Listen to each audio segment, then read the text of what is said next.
আলাস সালাওয়াতি ওয়াস সালাতিল ওয়ুসতা ওয়া কুমু লিল্লাহি কানিতিন।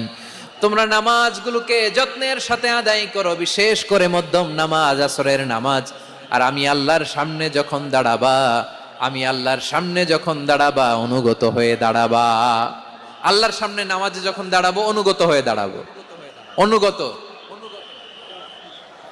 আনুগত্যের সর্বোচ্চ টুকুন আমরা আল্লাহর সামনে পেশ করব।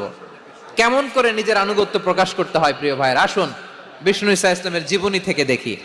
আল্লাহর হাবিব রাহমাতাল লিল আলামিন কেমন করে তিনি আল্লাহর সামনে আনুগত্য পেশ করতেন। আম্মা জানা আয়েশা রাদিয়াল্লাহু তাআলা আনহা বলেন, কানা ইয়াকুমু মিনাল লাইলি হাত্তা তাতাফাত্তারা কদামা। আমার নবী তাহাজ্জুদের যায় নামাজে যখন দাঁড়াতেন, এত লম্বা সময় দাঁড়িয়ে দাঁড়িয়ে তিনি কিয়াম করতেন, কেরাত পড়তেন, দাঁড়িয়ে থাকতেন।